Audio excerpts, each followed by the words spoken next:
प्रिय विद्यार्थियों,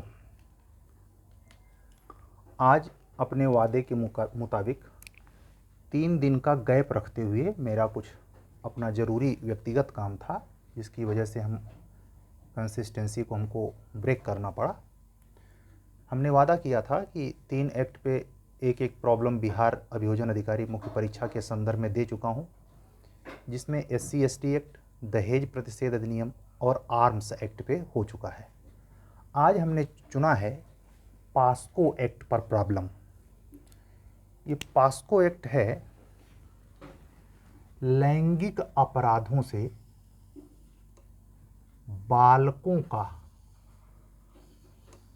संरक्षण अधिनियम 2012, यानी 2012 के पहले ये रूल और एक्ट एक्टिव नहीं था, या ऐसा कोई एक्ट नहीं था जो बच्चों के लैंगिक उत्पीड़न के संदर्भ में कोई प्रोसीजर, कोई रेमेडी उपलब्ध कराता हो, लीगली रेमेडी। ठीक है, इसको इंग्लिश वर्जन ध्यान से देख लें। The protection of children from sexual offences 2012। किससे सुरक्षा? बच्चों की सेक्सुअल ऑफेंसेस से, लैंगिक उत्पीड़न से। जो सेक्स रिलेटेड ऑफेंस होते हैं उसको प्रोटेक्ट करता है ये पास्को। सुप्रीम कोर्ट के कई निर्विवाद निर्णयों में बार बार केंद्र सरकार और स्टेट गवर्नमेंट को बुला के दबाव बनाया गया निर्णयों के चलते। क्या निर्णय थे वो? कि बच्चों पर जो अपराध हो रहे हैं, बाल यौन जनित अपराध, उसके नियंत्रण के लिए स्टेट गवर्नमेंट क्या कर रही है, सेंट्रल गवर्नमेंट क्या कर रही है। कई बार की लताड़ के बाद ये एक्ट बना था, समझ रहे हैं।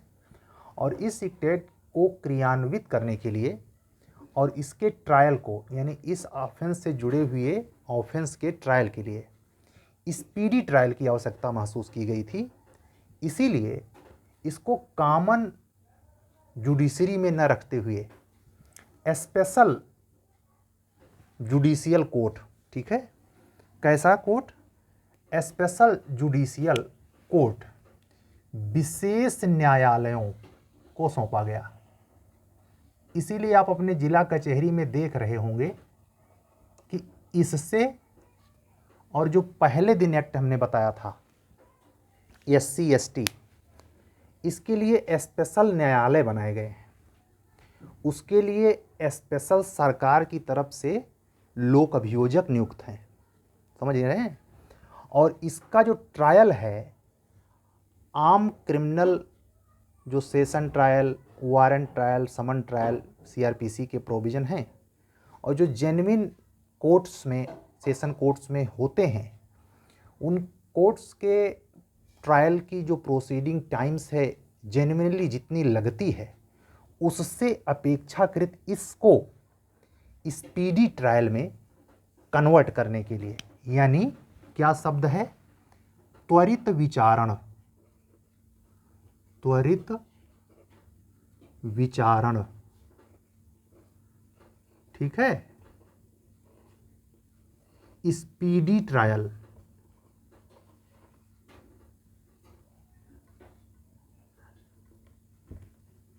आप इसी से समझ जाएं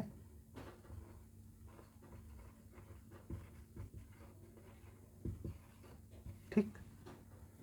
त्वरित विचारण का उद्देश्य है किसमें? बच्चों के यौन जनित अपराध के संदर्भ में।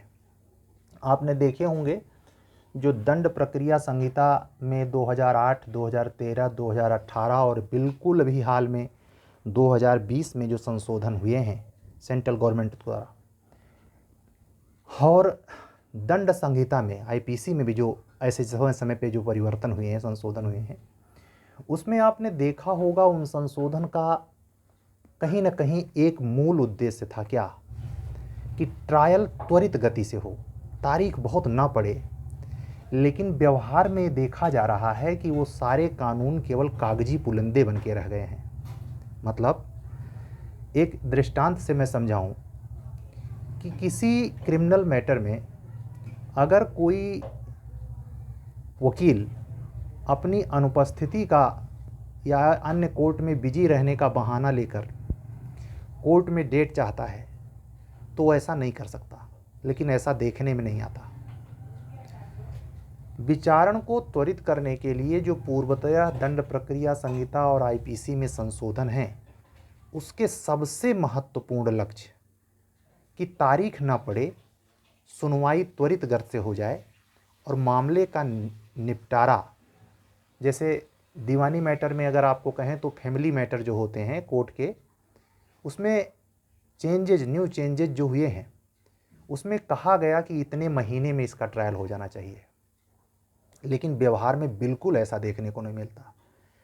एक लाइन में कहूँ तो पूरे संशोधन की बाट लगा देते हैं संस्था में कार्यरत संस्था के कार्यकर्ता, मतलब न्यायपालिका के अंदर काम कर रहे अधिवक्ता बंधु, क्लर्क्स, स्टोनो, पेशकार इत्यादि।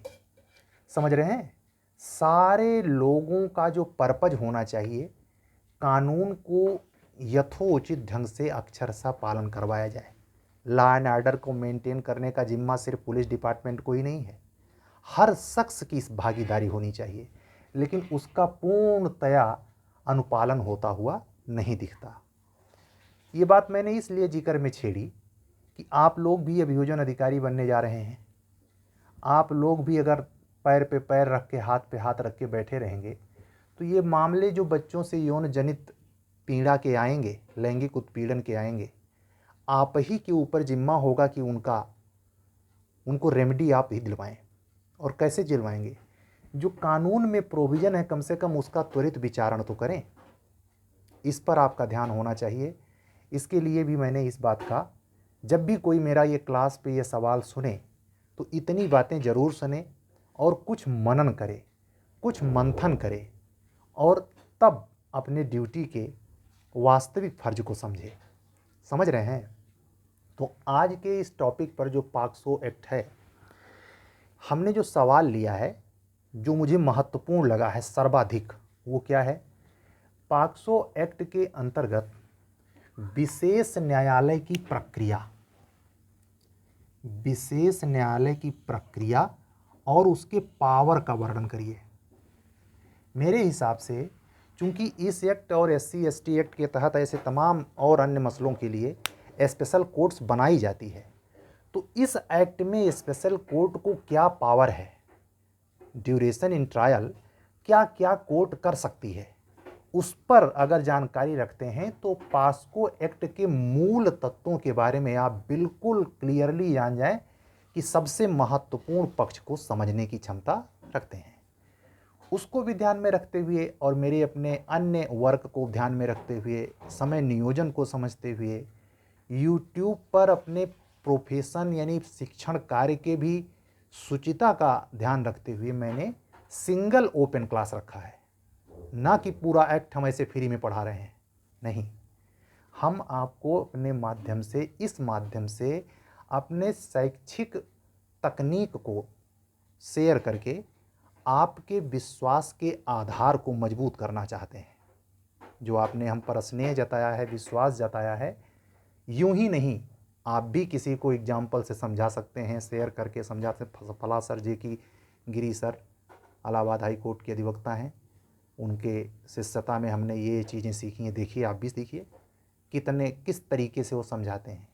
तो आपके पास जब तक कोई कंटेंट नहीं होगा आप कैसे किसी को दिखा सकते हैं?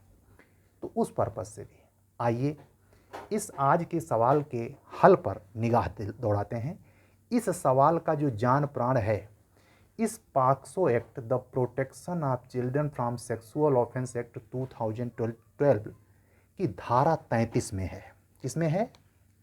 ध्यान देना, जिसमें स्पेशल कोर्ट की पावर और शक्तियां दोनों वर्णित है। हालांकि इस पूरे एक्ट में कुल 46 धाराएं हैं और एक अनुसूची भी है, लेकिन इसका यहाँ से कोई लेना देना नहीं है। इस 46 धारा में से धारा 33 क्या बताती है लैंगिक अपराधों से बालकों के संरक्षण के लिए कोर्ट की जो पावर है और कोर्ट कैसे प्रोसीड करेगी, कौन सा प्रोसीजर इस्तेमाल करेगी, उसके बारे में अभिकथित तौर पर वर्णन है। तो आइए क्रम से हमने जो ये पॉइंट बनाए हैं 1, 2, 3, 4, 5, 6, 7, 8, 9 और 10। आपने देखा मैंने कुल 10 पॉइंट में इस उत्तर को शॉर्ट डाउन किया है। आप एक एक ग्राउंड को ध्यान से पढ़ेंगे तो आपको ये पूरा प्रोसीजर इस एक्ट का समझ में आ जाएगा। कैसे? कोई विशेष न्यायालय, यानी ये मामला कहाँ चलेगा? स्पेशल कोर्ट में। कोई विशेष न्यायालय अभियुक्त को विचारण के लिए सुपुर्द किए बिना, अब ध्यान दीजिए, पहले ही लाइन में जोरदार हंटर है।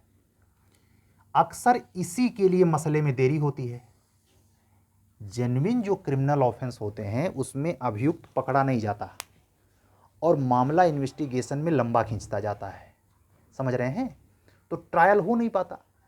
इसमें पहले ही पॉइंट पर कहा जा रहा है कि विचारण के लिए सुपुर्द किए बिना, अगर बच्चों के यौन जनित अपराध का कोई मसला है तो उस मसले में अभियुक्त को विचारण के लिए सुपुर्द किए बिना, ये लाइन ध्यान दीजिएगा, अभियुक्त को अनिवार्य नहीं है कि उसका अरेस्टी हो ही। किसी अपराध का मतलब इस एक्ट से जुड़े लैंगिक जनित अपराध, यौन जनित अपराध या ऐसे अपराध का गठन, दोनों बातें ध्यान दीजिए, ऐसे अपराध का गठन करने वाले तथ्यों का परिवाद प्राप्त होने पर, पहली स्टेज क्या देखी? विचारण के लिए अभियुक्त को सुपुर्द किए बिना, ये पहली स्टेज थी। ध्यान देना, ऐसे उत्तर लिखना भी, छोड़ना नहीं कोई स्टेज। दूसरी स्टेज क्या है? जिन तत्वों से इस प्रकार के अपराध का गठन होता है, ध्यान देना, उन तथ्यों का क्या मिले? कंप्लेन। 190 में सीआरपीसी 190 में जो तीनों प्रोसेस है, 190 का 1, 190 का 2, 190 का 3, उसमें एक प्रोसेस कंप्लेन वाला भी है, आप जानते हैं। तो एक प्रोसेस तो ये है कि सुपुर्द किए बिना अपराध का विचारण ट्रायल शुरू हो जाएगा, और दूसरा है उस पर अगर कंप्लेन हो जाए तो संज्ञान लेगा कौन? स्पेशल कोर्ट का मजिस्ट्रेट। ये फैक्ट छूटे ना, जनरल कोर्ट नहीं है, स्पेशल कोर्ट है। और ऐसे तथ्यों की पुलिस रिपोर्ट पर 190, 1, 2 और 3, तीनों याद रखिए, लेकिन यहां 1 और 2 की बात हो रही है, संज्ञान ले सकेगा। तो पहला पॉइंट क्लियर, कोई कंफ्यूजन नहीं होना चाहिए, बिल्कुल क्रिस्टल क्लियर होना चाहिए। दूसरा, अब जब संज्ञान ले लेगा तो आप जानते हैं सेकंड स्टेप विचारण का ही है। कहां है एपीओ साहब? यथा स्थिति विशेष लोक अभियोजक, special prosecution officer, special PO, ध्यान देना, यथा स्थिति विशेष लोक अभियोजक या अभियुक्त के लिए उपसंजात होने वाला काउंसिल। अभियुक्त की तरफ से कोई बचाव तो करेगा भाई, सरकार उसके खिलाफ केस कर देगी, सरकारी वकील साहब उसको दोष सिद्ध करने के लिए एड़ी से चोटी का जोर लगाएंगे। तो सरकार के इस अभियोजन से बचने के लिए जो उसका विक्टिम है, एक्यूज है, सॉरी, जो एक्यूज है वो भी तो बचाव के लिए अपना वकील खड़ा करेगा। तो एक तो कह रहा है यथा स्थिति विशेष लोक अभियोजक, जब कह रहा है तो सरकारी वकील हो गया, और दूसरा वो अपने बचाव के लिए जो वकील खड़ा कर रहा है उसको कह रहा है उपसंजात होने वाला काउंसिल। बालक की मुख्य परीक्षा। कौन बालक? जो विक्टिम है, जिसके साथ लैंगिक या यौन जनित अपराध है। मुझे ये ना बताना पड़े कि ये एक्ट कितने वर्ष के उम्र तक के बच्चों को बालक मानता है। समझ रहे हैं? कितने वर्ष तक के बच्चों को ये एक्ट अप्लाई करता है बालक समझकर। 18 साल तक के ऊपर का आदमी वयस्क है, उसकी सीमा को पीछे करते हुए 16 साल कर दिया गया है किशोर न्याय अधिनियम, ये भी ध्यान रखना। और उसके यानी 1 साल से लेके बच्चे के जन्म से लेकर के 16 साल तक की जो एज है, उनके सारे के अंदर ये बालकों की सीमा कनेक्ट होगी और उसी पर जो ऑफेंस होगा लैंगिक उत्पीड़न का, इसी में आएगा पास्को में। ये तो आप समझ ही रहे होंगे। तो हम दूसरे पॉइंट पे बात कर रहे थे, चाहे वो सरकारी एसपीओ हों, स्पेशल पीओ साहब, और चाहे वो बचाव पक्ष का वकील हो, वो दोनों में से कोई भी क्या मुख्य परीक्षा, मुख्य परीक्षा का मतलब चीफ, और क्रॉस एग्जाम प्रति परीक्षा यानी जिरा, चाहे चीफ बयान हो, चाहे जिरा हो, और चाहे पुनर्परीक्षा हो, ध्यान दीजिएगा, अभिलिखित करते समय बालक से पूछे जाने वाले प्रश्न विशेष न्यायालय को संसूचित करेगा। इस एक्ट की मौलिकता पर ध्यान दीजिए। क्या जनरल क्रिमिनल ऑफेंस में ऐसा होता है? नहीं होता। यहाँ बच्चे का सवाल है, इसलिए क्या प्रश्न पूछना है चीफ में, क्या प्रश्न पूछना है जिरह में, और क्या प्रश्न पूछना है पुनर्परीक्षा में, इसका बायोडाटा चाहे स्पेशल पीओ साहब हो, चाहे बचाव पक्ष का काउंसिल हो, दोनों लिखकर किसको देंगे? स्पेशल कोर्ट के न्यायाधीश महोदय को। और जब उनको वो मिल जाएगा तो उन प्रश्नों को वो बालक के समक्ष मजिस्ट्रेट रखेगा, उन प्रश्नों को बालक के समक्ष कौन रखेगा? वो न्यायाधीश स्पेशल कोर्ट का। ठीक, ऐसा क्यों किया गया है?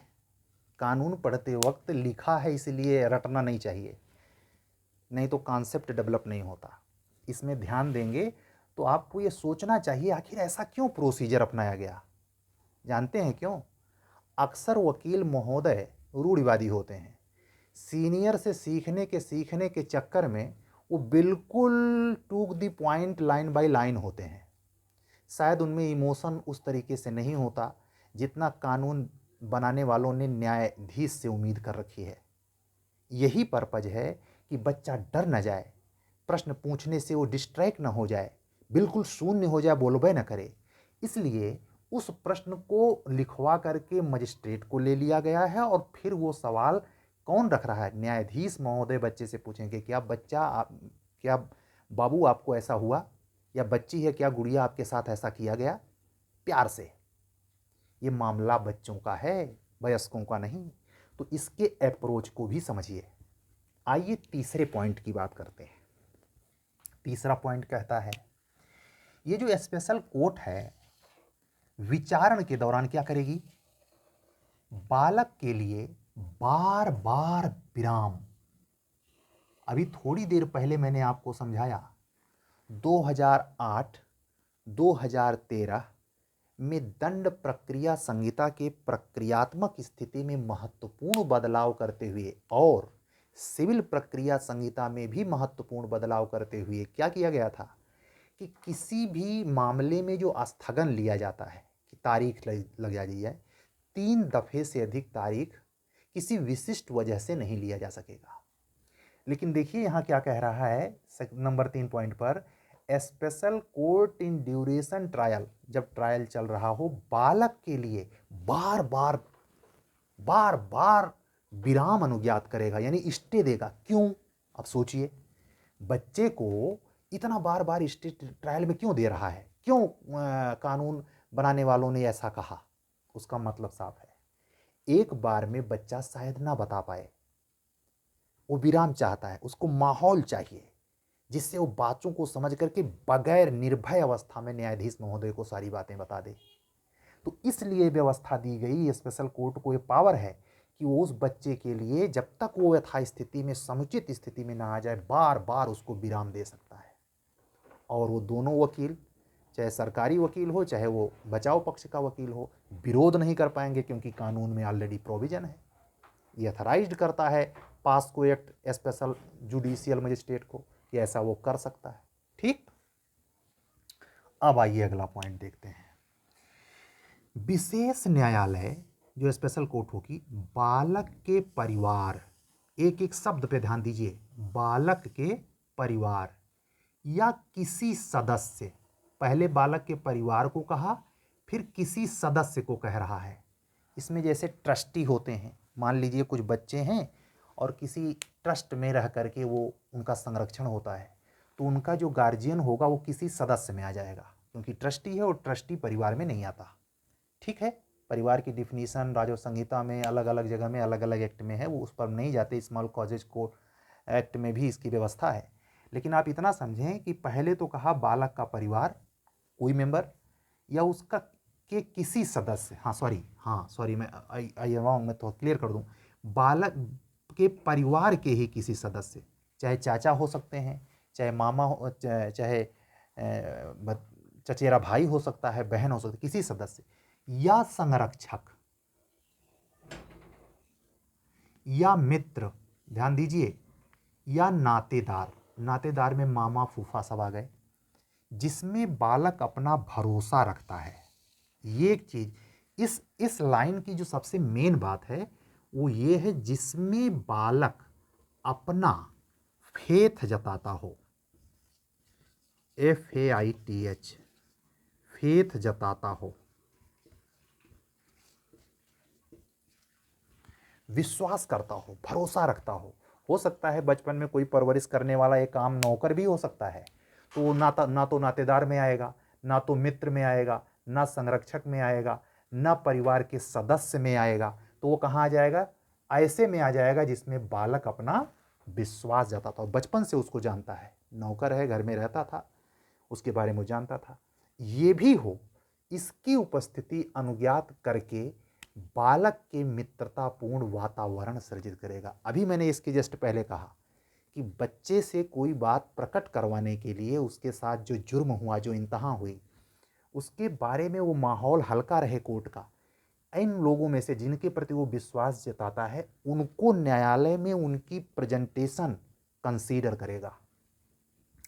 न्यायालय उनकी उपस्थिति को अनुज्ञात करके क्या करेगा, मित्रतापूर्ण वातावरण, कानून में एक भी शब्द अनायास नहीं लिखा जाता, ये उपन्यास नहीं होता। तो अगर शब्दों को नहीं समझ सकते तो कानून की पढ़ाई ही ना करें। मैं यही कहूँगा, आप जितने एक्ट प्रॉब्लम में हमने आपको क्लास ली, मेरा सारा फोकस कहाँ है, शब्दों पर और पढ़ने के ढंग पर। अगर इतना नहीं आता तो आप कितनों LLB के होल्डर हों, हम तो ऐसे भी व्यक्तियों को पाए हैं, JRF हैं, क्या हैं, JRF हैं, गवर्नमेंट से उन्होंने 32,000 रुपये महीने लिए हैं, लेकिन उनको लाभ बिल्कुल नहीं आती। अब हमसे मत पूछना कैसे वो JRF हो गए, बिल्कुल नहीं आती, क्योंकि वो इस भाव को नहीं समझते। वो कभी प्रैक्टिशनर्स नहीं हो सकते, गवर्नमेंट से पैसा वसूल सकते हैं टिक मार कर, रट कर। 5वां पॉइंट ध्यान दीजिए, विशेष न्यायालय स्पेशल कोर्ट क्या और करेगा, ये सुनिश्चित करेगा कि बालक को बार बार परीक्षण हेतु ना आना पड़े। मतलब एक ही बार में जब माहौल बन जाए उचित, तो उससे सारी बातें पूछ ली जाएंगी और उस बच्चे को बार बार तंग कोर्ट में ट्रायल के लिए नहीं किया जाएगा। ये छठा पॉइंट, 5वां पॉइंट था। छठा पॉइंट, स्पेशल कोर्ट विशेष न्यायालय विचारण के दौरान आक्रामक व बालक का चरित्र हनन संबंधी प्रश्न 114A याद कीजिए एविडेंस एक्ट का। पहले की फिल्मों में एक मूवी आई थी, नाम मुझे इस समय से याद नहीं आ रहा है, उस मूवी में खुलेआम विक्टिम, पीड़िता से बहुत ही बेकार के सवाल, एनर्गल सवाल वकीलों के द्वारा पूछे जाते हैं। भरी कोर्ट में उसको और बेचारी को अपमानित होना पड़ता है। इन्हीं सब चीज़ों के चलते बदलाव किया गया कानून में, और कोर्ट से अपेक्षा की गई क्या कि अगर भरी अदालत में कोई लेडी जिसके साथ रेप जनित अपराध हुआ है, कोर्ट में वो कहती है कि हाँ मेरी सहमति नहीं थी, तो फिर उसको काटने के लिए कोई सवाल या जिरह का प्रश्न नहीं पूछने दिया जाएगा, और कोर्ट ये प्रिज्यूम करेगी कि जो लेडी कह रही है वही सही है। ठीक 114A। उसी को भाव में रखते हुए, माइंड में रखते हुए, यहाँ देखिए स्पेशल कोर्ट के लिए क्या कहा गया है कि विचारण के दौरान आक्रामक व बालक का चरित्र हनन संबंधी प्रश्न पूछने के लिए अनुमति नहीं देगा। किसको? किसको? अक्सर बचाव पक्ष का वकील ये खुराफात करेगा, समझ रहे हैं, और कर सकता है सरकारी वकील भी अपने केस को। बाय द वे, जिसके पक्ष में या जिसको कह के ऑफेंस के लिए आरोपी बनाया गया है वो बेचारा बिल्कुल निर्दोष हो, तो सरकारी वकील यानी स्पेशल पीओ साहब पूरी जान लड़ा देंगे और उससे ऐसे अटकल पच्चू सवाल पूछ सकते हैं जो इस दायरे में आते हो। किस दायरे में? बालक का चरित्र हनन संबंधी प्रश्न हो। तो तुरंत जो बचाव पक्ष का वकील होगा उस आरोपी का एक्शन लेगा, कहा सर एक्ट का ये पॉइंट, छठा पॉइंट रोकता है, ऐसे सवाल वकील साहब, सरकारी वकील साहब नहीं कर सकते। इसी का उल्टा वहाँ भी सोच लीजिए। ठीक, तो ये पॉइंट भी माइंड में रहे कि इस एक्ट के अंतर्गत जब प्रक्रिया इस्तेमाल होगी तो ये बात ध्यान रखा जाएगा कि न्यायपालिका पे बैठा वो न्यायमूर्ति स्पेशल ध्यान रखेगा, न्यायाधीश, क्या कि बच्चे से कोई आक्रामक या ऐसा सवाल जो बच्चे का चरित्र हनन करता हो नहीं पूछने दिया जाएगा। इसकी जिम्मेवारी कोर्ट पे छोड़ी गई है। 7वां पॉइंट, स्पेशल कोर्ट यानी विशेष न्यायालय बालक की पहचान, आइडेंटिटी, चाहे मामला इन्वेस्टिगेशन में चल रहा हो या ट्रायल, दोनों स्टेज पर, किसी भी स्टेज पर प्रकट नहीं होने देगा। स्पेशल कोर्ट को यहाँ अथराइज्ड किया गया है कि अगर मामला लैंगिक अपराधों में बालकों के संरक्षण से जुड़ा है, यानी पॉक्सो एक्ट से जुड़ा है, यानी बच्चों के यौन जनित अपराध से जुड़ा है, तो उस बच्चे का जिसके विरुद्ध अपराध हुआ है उसकी पहचान को छिपाने की पूरी जिम्मेवारी कोर्ट पर सौंपी गई है। यहाँ तक कि कहा गया है इन्वेस्टिगेशन में भी उसका नाम जाहिर न किया जाए। ऐसा क्यों किया गया है इसको भी समझें। भारतीय समाज अत्यंत रूढ़िवादी विचारों से युक्त है। जिसका भी ऑफेंस में इस तरीके से नाम आ जाता है, बाय द वे थोड़ी देर के लिए सोचिए कि अगर कोई बच्ची है जिसके साथ किसी वयस्क ने ऐसा किया है या किसी ने किया है, नहीं हाउ, तो इस प्रकार से नाम आने से उसके शादी में अड़चन, उसके चरित्र को लेकर भद्दे भद्दे सवाल, इससे उसकी पूरी जिंदगी मयस्सर हो जाती है। इसलिए उसका मयस्सर पना छिन जाता है।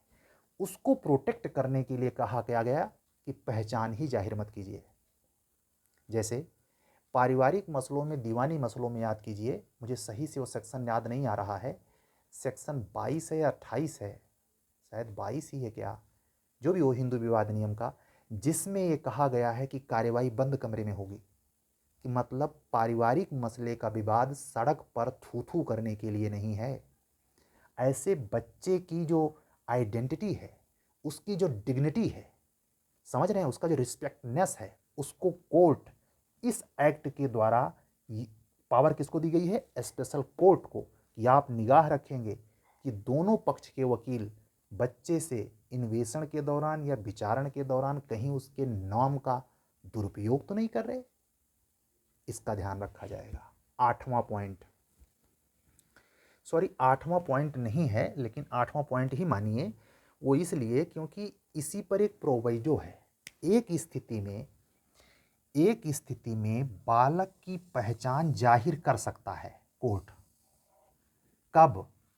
जब कोर्ट ऐसा समझती हो क्या कि उसका नाम जाहिर करना फायदेमंद होगा। किसके लिए? उसके लिए जो पीड़ित है, जो बच्चा या बच्ची इसमें पीड़ित है उसके हित में है कि वो नाम बता दिया जाए, आम कर दिया जाए, तभी, ऐसे नहीं, कारण बताते हुए, सकारण, ध्यान दीजिए, कारण बताते हुए पहचान प्रकट करेगा। और एक स्पष्टीकरण भी इसके साथ जुड़ा है, ये दोनों उत्तर में लिखना, छोड़ना मत, ये प्रोवाइडो भी लिखना और ये स्पष्टीकरण। क्या? बालक की पहचान में बालक के कुटुंब, बालक का जिस परिवार से वो आता है, रिलेट करता है, विद्यालय जहाँ वो उसने पढ़ाई लिखाई करी है, नातेदार जो उसको विधिवत जानते हैं रिश्ता होने की वजह से, पड़ोसी की पहचान, पड़ोसी तो नॉर्मली जानेगा जहाँ पैदा हुआ है कि हमारे बगल का ये लड़का है, या कोई अन्य ऐसा भी हो सकता है जो इनमें ना आता हो, उसको भी कहा रहा है कानून। क्या? सूचना, कोई अन्य सूचना, क्या? जिसके द्वारा बालक की पहचान का पता चल सके, चाहे नातेदार जाहिर कर दे, पड़ोसी की पहचान है, किसी से पता से सम्मिलित होंगे, यानी बालक की पहचान में। ये स्पष्टीकरण क्यों जोड़ा गया? कि जिससे पहचान उजागर करने वालों में इंटरेस्ट इन्हीं लोगों का तो होता है। अगर ये लोग उसमें इन्वॉल्व हैं और पहचान उसकी नहीं रही, छिपी नहीं, जाहिर हो गई, और ये उसके जीवन के कल्याण के लिए भी नहीं थी, यानी उसके साथ मिसबिहेव हो गया, उसके सम्मान पे खतरा आया, तो इसके लिए जिम्मेवारी तय करने के लिए इस स्पष्टीकरण के द्वारा यह एक्ट क्या कह रहा है? जिम्मेवार सारे होंगे।